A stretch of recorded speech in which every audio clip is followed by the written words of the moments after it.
What's going on, everybody? Pete Simonetti here for NYYU.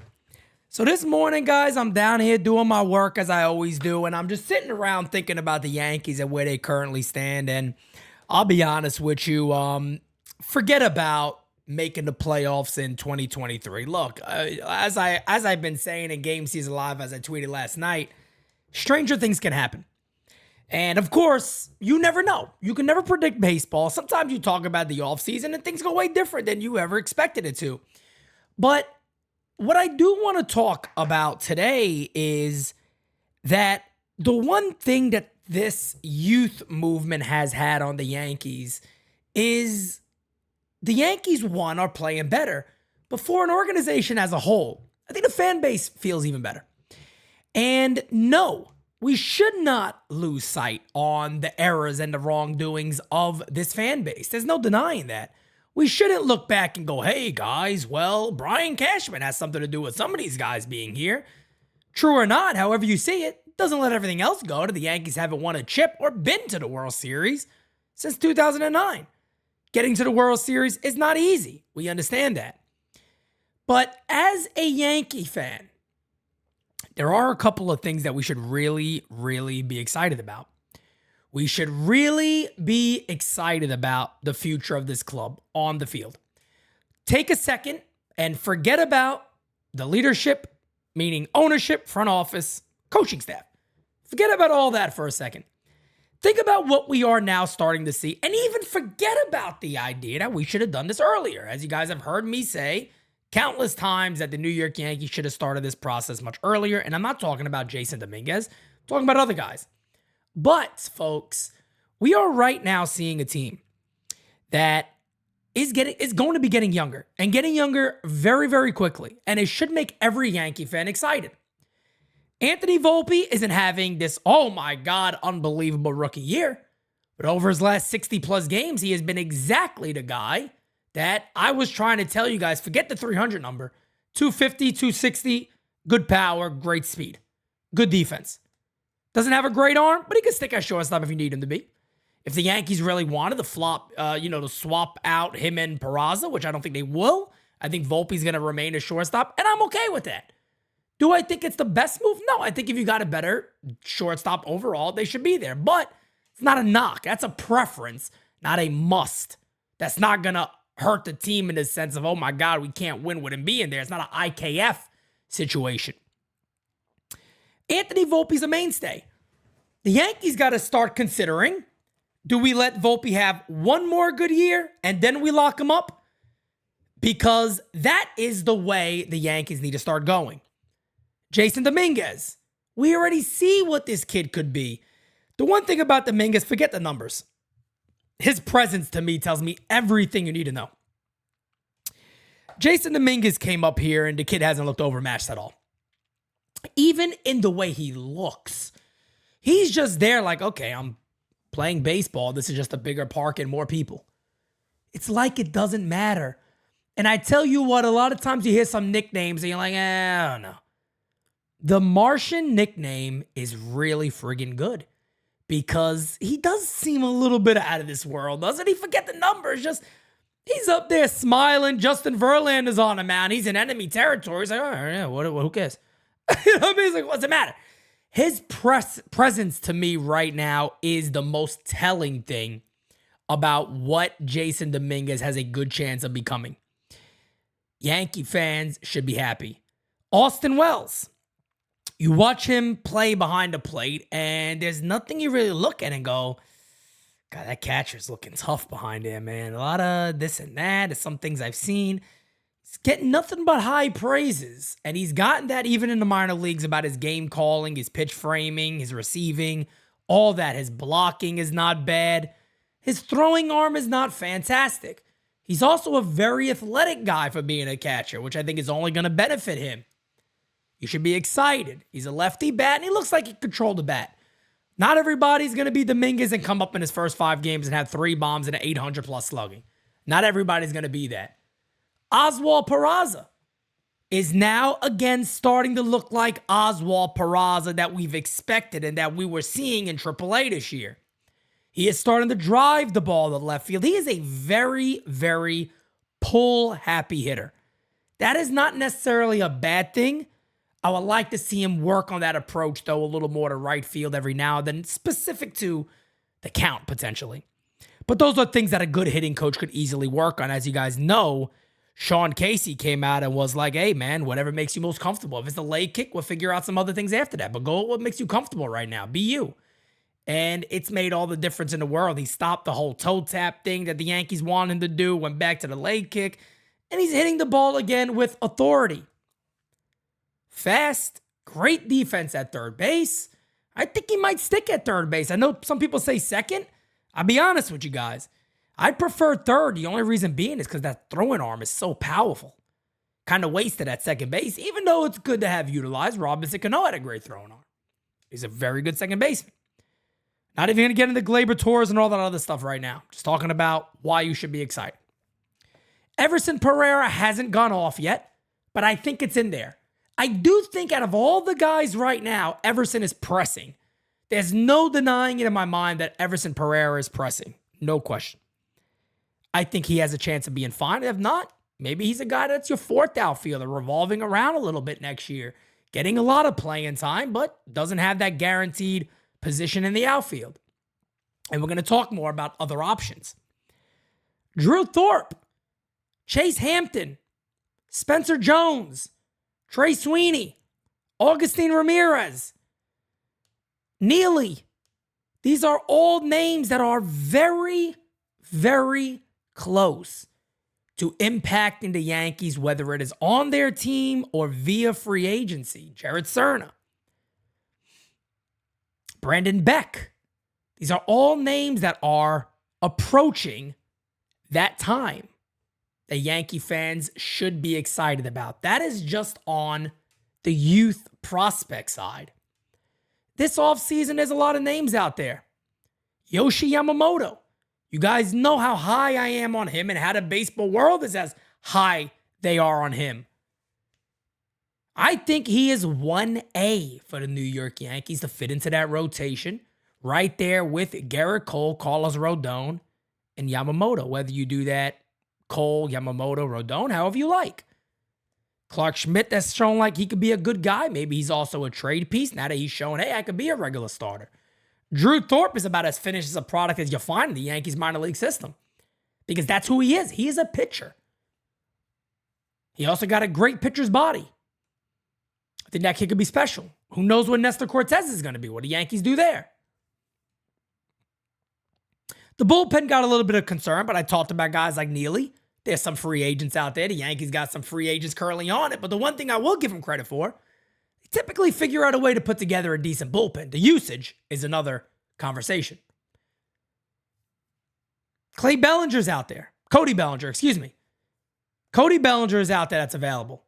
Jung-Ho Lee is available. Will the Padres trade Juan Soto? All those are going to be questions that will be answered in the offseason. But again, folks, the reason I bring all that stuff up is the Yankees have a beautiful opportunity to field together a fantastic roster come just next season. Is it going to be difficult to contend with teams like Baltimore and these teams in the East that just seem to keep getting better? No. Because I believe in the Yankees' youth. I believe in their talent. I believe they can be very good too. Do they have the youth of the Baltimore Orioles? Not right now, but it's coming, and it could be. And the Orioles are only going to get better. Yankees have an advantage in money. Yankees can be much more creative than the Baltimore Orioles could be, or any other team in their division, really. Boston is going to look to hit that market very hard this year. So it is going to be very interesting. And again, as a Yankee fan, you should be very, very excited about what 2024 can be. Moving on to the manager and the coaching staff.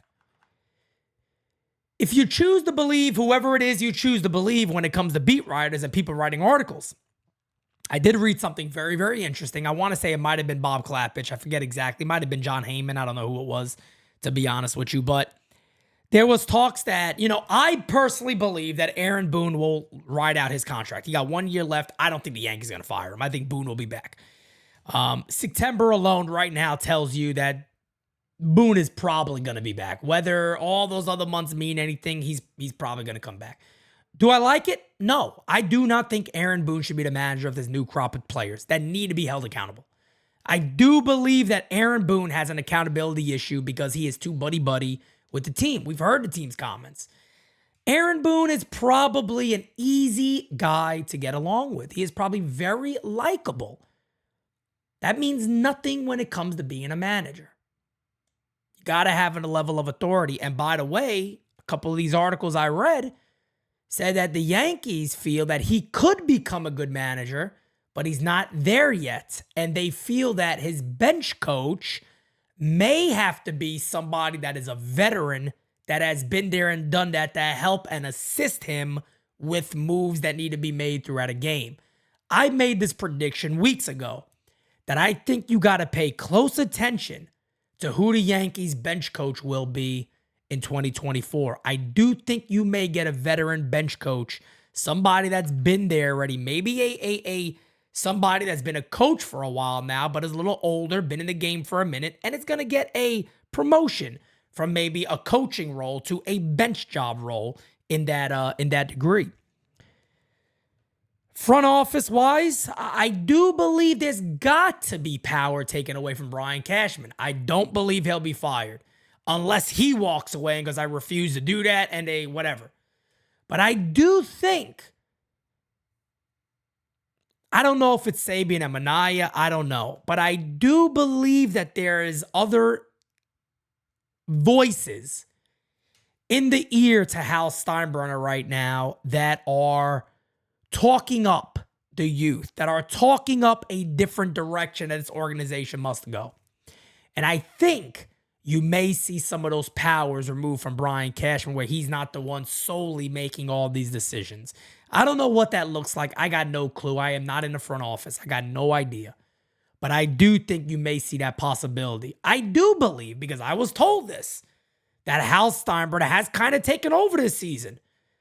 And, there's been reports about it. Everybody knows I put that out there first, and people were knocking me left and right. And now the picture is becoming more clear. Hal Steinbrenner did not want moves to be made. Nothing. Leave the roster how it is. And I want the kids to get called up. Brian Cashman apparently did not want that to happen. Hal Steinbrenner demanded that the youth come up this year and they see what they have in September to figure out what next year will look like. And now you got some answers. Jason Dominguez is hitting third. He might very well hit third next year. He is a middle of the bat. He is the middle of the order bat that we have been promised he could become. He looks like it. And we don't know what the future is going to project. All we can look at is what we're seeing right now and how we believe that could affect next year. And he's a middle of the order bat. No question about it. We're starting to see the shape of what this team can become. A very dynamic offense that we have not seen in ages with the New York Yankees, centered around a lot of speed and power. But also guys that can work a count, which is vitally important to winning. Volpe does it. Dominguez does it. Peraza does it. Even Pereira has done it. Wells does it. These guys look like at least they have an approach. They know when to lay off. They have a pretty good understanding of the strike zone. That is all important. So yes, Yankee fans, we probably will be saying goodbye to each other earlier than we normally do. But we can also look at each other and go, man, I feel good going into next year. I think there could be some major change, and maybe this was needed. Maybe it was actually needed that this team, under what current roles they were doing with Donaldson and these guys playing in the call-ups of dumpster divers, and it never worked. It never felt right. As Mike Francesa said, they had guys on the team that don't even look like Yankees in the degree of why the hell are they even here? People saying, take the pinstripes off them. They don't even deserve it. Let them have a white uniform only. They don't deserve to have that logo on their chest. Come on now. But with September being here and the current run the Yankees are on, the youth movement and the excitement in the lineup every day and to watch the games and to call the games, it does feel different. It does feel like we might be at a change in direction, because I think a lot of us felt very, very weird about the Yankees moving forward if this did not happen, or very unsure of the future. And we're still unsure of the future, don't get me wrong. But this has certainly provided a hope and a potential spark for the Yankees to rely on youth again, because they need to desperately. It's the reason why, guys, if you remember back in May, June, I'm saying get Florial up, throw Chaparro up when Stanton went down, because youth does do something to an old team. And the Yankees didn't believe in that for whatever reason. And now you hear the report that Steinbrenner said, no, we're calling these kids up. I don't want to hear it. That's it. I believe it. I was told it. I put it out there. Regarding the taking over, no deals, none of that stuff. I was told Everson and Wells. You get Dominguez involved in that. Peraza staying up, getting the regular play every day. And you're seeing a difference, folks. So let me know in the comments below. Yeah, this year sucked. Nobody is canceling 2023. It's been terrible. Let me know in the comments below, what do you think? Are you more hopeful about the Yankees going into 2024 than you were just a few weeks ago? And on top of that, guys, if you have not subscribed, hit the like, share, and of course, comment below. But be sure to subscribe to NYY Underground. Do not miss joining this movement. September 23rd is about 2 weeks away, baby. Tickets are still available, guys. Get your ticket for September 23rd. The link is in the description. Until then, guys, I am out. I will see you later tonight on Game Season Live. Peace, baby. Can't make a promise, but I do my best. 25 sitting on 25 racks. Just got started, no, we ain't done yet. But a new crib, that's a goddamn flex. Sign that check. Told them last year that I've been up next. Can't take calls, but I send that text. From way downtown, but the shit's still wet.